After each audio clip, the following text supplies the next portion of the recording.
Bene, eccoci tornati in studio. Allora, rubrica del Memento, come dicevo prima della pubblicità, torniamo ad occuparci dei truffati delle banche, Ermanno. Sì, era ora, è passato perché qualche anno.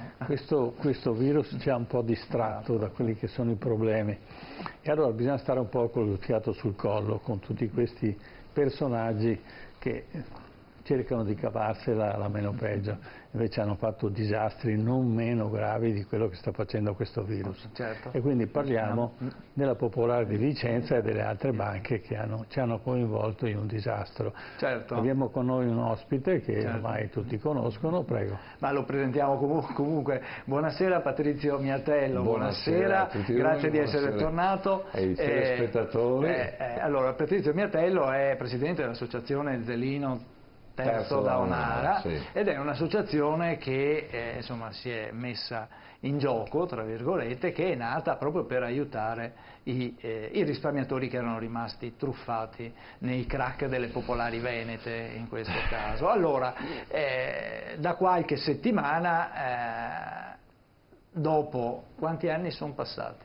Ma diciamo che la vicenda delle banche è partita per quanto mi riguarda a maggio del 2015, poi io continuavo a fare appelli in solitaria assieme a qualcuno tipo Alfredo Bellucco o qualche altro, attenzione, attenzione, attenzione, poi il tempo è passato, poi sono state cancellate nel 25 giugno 2017, a giugno 2017.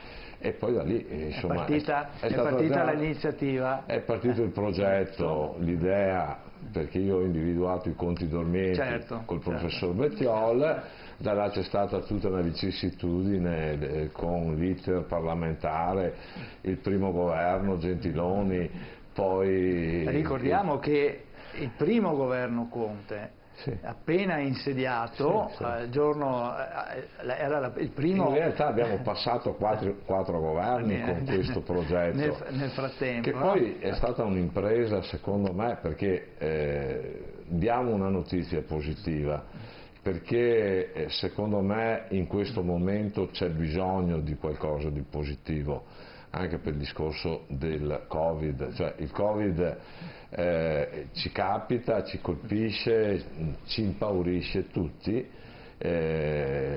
a parte qualche fenomeno che fin dall'inizio diceva cose secondo me sbagliate, comunque quelle sono idee, punti di vista, però lo vediamo, ci impaurisce e attenzione, le persone che sono state derubate, alle quali è stato portato via tutto e che ora subiscono, oltre alla truffa della fiducia, dei risparmi di una vita, della cancellazione delle loro aziende, subiscono quello che succede col Covid, gente che non ha niente, ci rendiamo conto che il Covid per queste persone è proprio una catastrofe.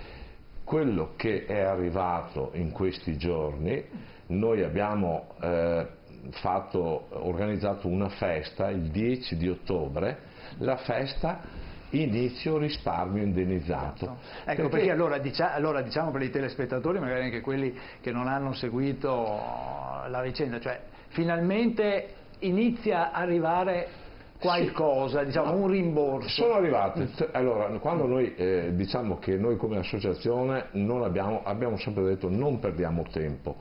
Quando è partito il fondo, che l'abbiamo sudato, perché io sono andato a Roma in ginocchio, ne ho fatte di tutti i colori, 22 agosto 2019 è partito. Il 22 agosto il professor Bettiol e il tributarista Mazzon hanno fatto le prime domande in assoluto sia del forfettario che delle massive con le violazioni.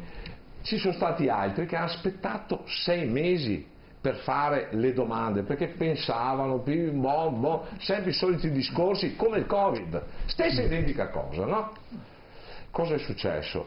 Noi siamo partiti, altri hanno aspettato, i nostri stanno portando a casa hanno portato a casa i primi, in Italia sono gli associati dell'Ezzelino, questa è la verità, ma non perché voglio dire siamo più bravi, l'abbiamo fatto perché questi avevano bisogno dei soldi, perché quei pochi che hanno portato a casa i soldi, fra i quali ci sono persone che uno ha salvato la casa per 5.000 euro e ha ricevuto 5.900 euro, capite che l'importanza, allora sono a ieri da parte del MEF, il 10 ottobre abbiamo fatto la festa inizio risparmio indennizzato, documentando che erano arrivati i primi indennizzi, bonifici in conto, documentati, no chiacchiere, che abbiamo creato invitando il governo, che ringrazio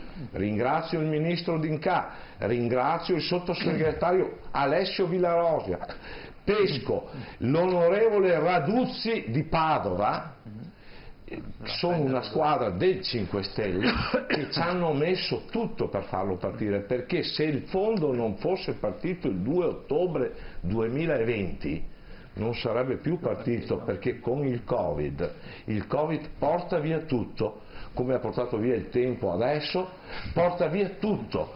Perché? Perché c'è bisogno di emergenza, c'è gente che non prendono i soldi, le casse integrazione, figuriamoci.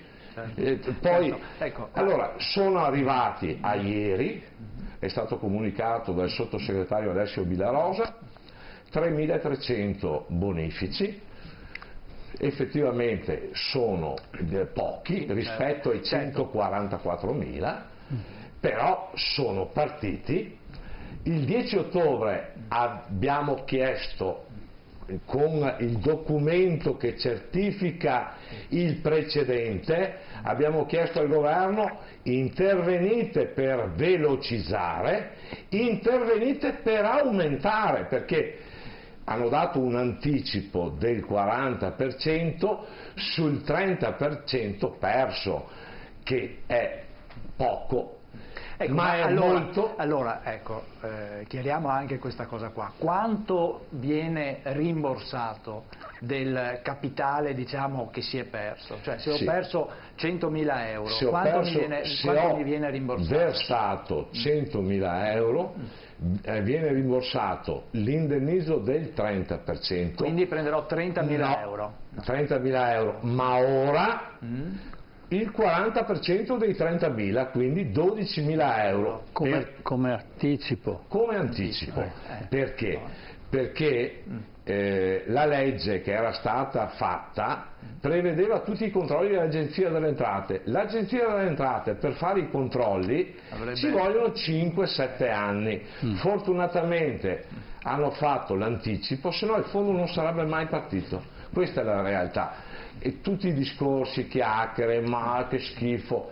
Allora io invito tutti a riflettere che in questo momento quello che si è riusciti a ottenere è solo un miracolo, perché queste 3.300 persone che hanno preso il bonifico lo hanno preso e tutto il resto lo prenderanno.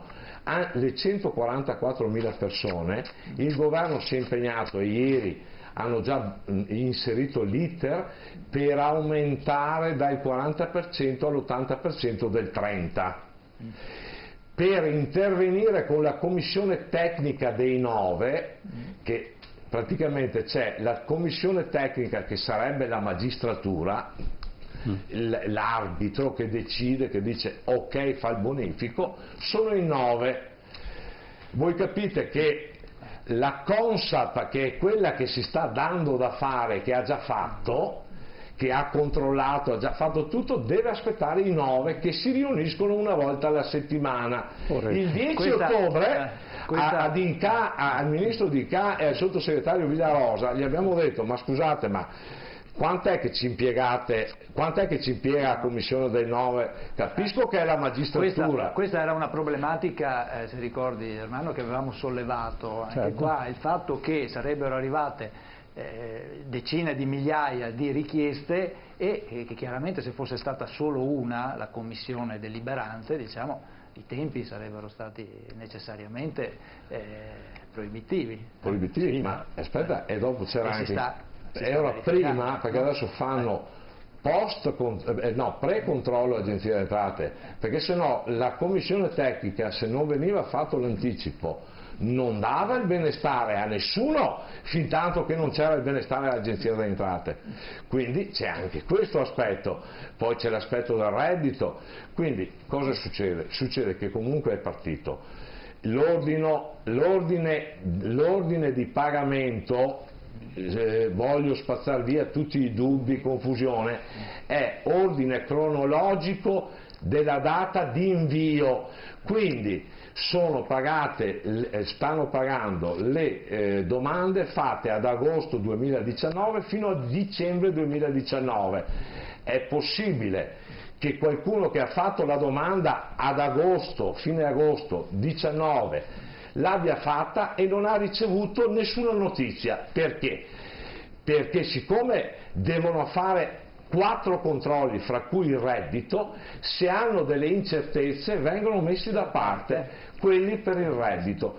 Quindi però stanno operando sul 2019, sono già, dicono, a 60.000 domande, purtroppo ci sono i controlli del reddito, giustamente la commissione tecnica è indipendente, perché ricordiamo che i soldi è vero che sono dei conti dormienti, ma quando vengono dati dallo Stato sono sempre soldi pubblici, certo, non sono dei contribuenti, quindi la commissione tecnica deve essere implementata. Ieri il sottosegretario Villarosa ha fatto un comunicato che implementeranno la commissione tecnica per velocizzare, e quindi io sono fiducioso che stanno lavorando, anche perché il passo che noi stiamo già facendo, e faccio l'appello, parto da questa sera e vi ringrazio, i risparmiatori, i 144.000 risparmiatori su 300.000,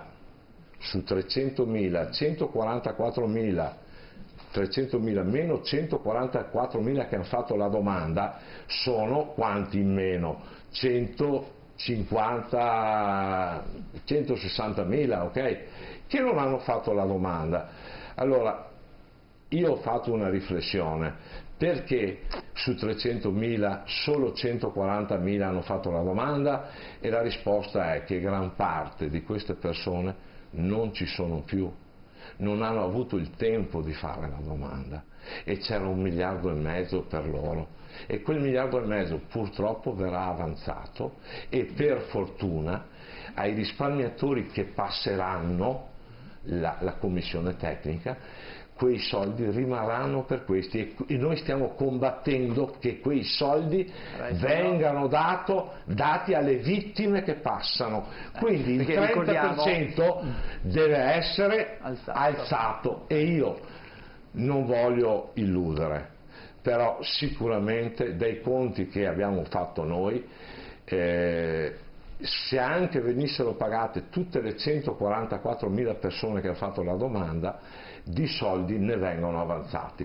Quindi portate pazienza, noi stiamo cercando col governo di fare tutto il possibile in tutti i sistemi, unire tutta la politica, perché noi abbiamo pregato il sottosegretario Villarosa, il presidente Conte, ma anche il sottosegretario Baretta, abbiamo pregato tutti di unirsi, perché hanno visto che la situazione dei risparmiatori legata al Covid era una mina vagante, ed è stato il ministro D'Incà che ha garantito alla commissione tecnica come governo partite, e hanno messo la garanzia, e il ministro D'Incà va ricordato per questo assieme al sottosegretario Villarosa. Certo, ecco, per i telespettatori, ecco, noi parliamo delle banche popolari venete, ma non ci sono solo i risparmiatori delle banche popolari venete che vengono indennizzati, no? Certo, ci sono, oltre alle due, perché diciamo che le due popolari hanno fatto da apripista, diciamo, poi si sono aggiunte tutte le altre. Dopodiché, anche perché abbiamo fatto inserire Credi Veneto, la banca Alta Padovana di Campodarsego, e poi poi ci sono stata per fortuna anche la banca Cariferrara, la stessa Etruria, Banca Marche, Banca Paceco di Trapani, sono state 12 banche coinvolte, non è stato un problema solo veneto. È vero che di quel 1,5 miliardi l'80% viene in Veneto, quindi è vero che se su 300.000 persone hanno fatto la domanda 140.000, non hanno fatto la domanda 150.000 persone. Io spero che non siano tutti defunti, ma vi garantisco che una grande percentuale non ce l'ha fatta. Quindi quello che è successo con le due banche era un avviso, secondo me, di quello che poteva succedere e sta succedendo col Covid. Quando voi come TV, come giornalisti, voi avete dato tanto assieme a qualche altra televisione, ma tanti non hanno guardato il problema dei risparmiatori, lo hanno guardato sempre da così. Certo. E questo ha portato via tempo, e quelle 150.000 persone che mancano all'appello a quel 1,5 miliardi che non hanno fatto la domanda, quelle non hanno avuto il tempo di farlo, perché sono morte, questa è la verità. Ma soprattutto non sono state sufficientemente informate da giornali, dalla stampa, e quindi sono arrivate all'ultimo momento, non hanno capito niente, perché così come sono stati ingannati, sono stati così ingenui la prima volta, poi anche una domanda però. È solo per privati questo rimborso, non c'entrano le aziende? No, anche per SRL o SNC che abbiano fino a 2 milioni di fatturato che nel 2018 noi abbiamo portato avanti. E questa cosa è chiusa ormai, la domanda? È chiusa, 18 giugno 2020 si è chiusa. È vero che ci sono delle situazioni particolari che si è preso carico il ministro D'Incà, che noi, per dire, abbiamo una lista di persone veramente messe male, che non sapevano niente, purtroppo si sono fidati di avvocati che non gli hanno fatto la domanda, e questi qua sono e probabilmente sembrerebbe che il ministro D'Incà speriamo possa aprire una piccola finestra per casi sociali e particolari, per inserirli magari più avanti, perché effettivamente ci sono persone che dicono io avevo tutto quello, pensavo che questo mi tutelasse, e invece poi alla fine perché c'è stato chi ha fatto perdere tempo in tanti discorsi, magari anche senza,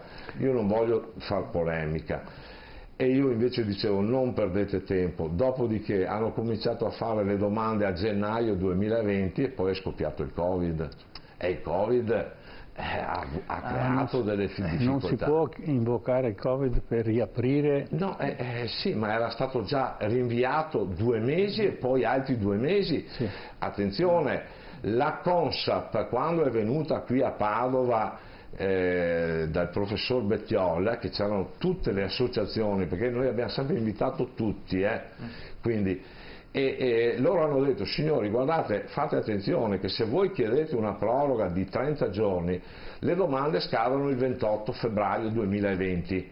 Se chiedete una proroga di 30 giorni, che non pensiate che dopo noi ci mettiamo 30 giorni solo per controllare, si decuplica il tempo, perché noi abbiamo l'organizzazione per questo tempo. Se voi chiedete 30 giorni dovete pagarne le conseguenze, certo, perché poi noi ci rallenteremo tutto. Da 30 giorni sono passati a 60, 90, 120 per il discorso Covid. Sì. Però lo stiamo pagando, adesso la gente... Ma voi vi impegnereste eventualmente di chiedere al Ministro una riapertura, visto che c'è stato un lockdown di 3 mesi. Noi abbiamo già parlato col Ministro proprio il 10 ottobre e gli abbiamo chiesto, cosa che non ha escluso, su casi documentati di persone che effettivamente sono in difficoltà, se riescono a aprire una finestra per quei casi sociali, perché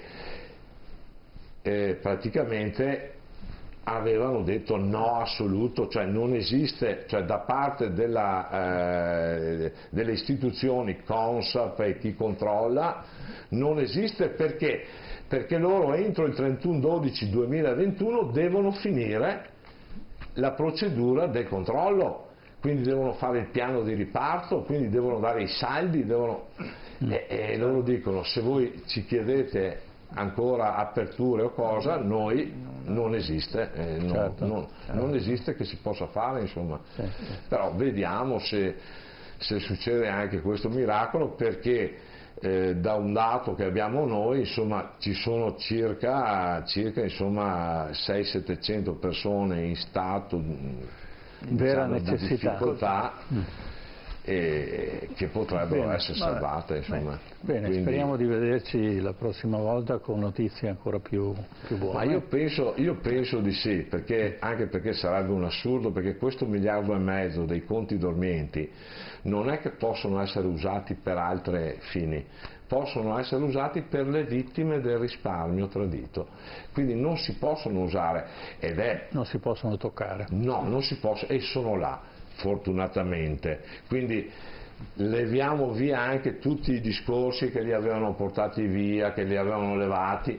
Dopo, per carità, in questi momenti magari passa di qua, passa di là, ci può anche, probabilmente sarà, però sono nel bilancio, certo, sono stanziati non esiste, per questa, quindi li devono dare, state tranquilli, finalità. Sarà questione magari di portare pazienza, ma i soldi li prendete. Ovviamente chi ha fatto la domanda a febbraio 2020 deve aspettare, perché stanno controllando fino al 31/12/2019. Ricordo che c'è stato anche il controllo in più del reddito, fortunatamente, perché vabbè, è un po' complesso. Comunque voi dovete guardare, i risparmiatori devono guardare se gli arrivano le integrazioni. Se non gli arrivano le integrazioni vuol dire che gli arriva il bonifico, se hanno fatto la domanda nel 2019. Se non gli arriva il bonifico e l'integrazione, significa che c'è il problema del reddito e quindi stanno subendo un ritardo da parte del controllo dell'Agenzia delle Entrate. Noi faremo di tutto. Certo, e noi siamo qua a disposizione per aggiornare, ovviamente, come diceva giustamente Ermanno, sperando di rincontrarci con ulteriori buone notizie. Grazie a Patrizio Miatello. Io spero che gli errori che sono stati fatti con il fondo del contrasto fra associazioni, fra professionisti, non si ripeta, perché mi sa che si sta ripetendo col Covid, perché tutte queste indecisioni. Allora, per quanto riguarda le banche, è successo quello che è successo, si potevano salvare le banche se non c'erano tutti questi contratti, si poteva portare a casa non 1,5 miliardi, si poteva portare a casa 4 miliardi dai conti dormienti, perché erano 145, le disunioni e tutti bravi e bene, il primo a aver sbagliato sono io. Cancelliamo il passato, uniamo le forze, professori, dottori del Covid. Cioè, non potete contrastare, aspettare che uno dice una cosa, politici lo stesso, guardate che non si scherza qua, non potete fare i fenomeni su queste cose. Dobbiamo necessariamente chiudere, perché abbiamo ancora una parte che si occuperà anche di Covid e di scuola. Comunque grazie per essere venuto, Patrizio Miatello, Presidente dell'Associazione Ezzelino Terzo da Onara. Torneremo a parlare delle banche e dei risparmiatori truffati, e ci auguriamo di poter dare ulteriori buone notizie. Allora andiamo in pubblicità, ma ci vediamo tra poco. Ecco.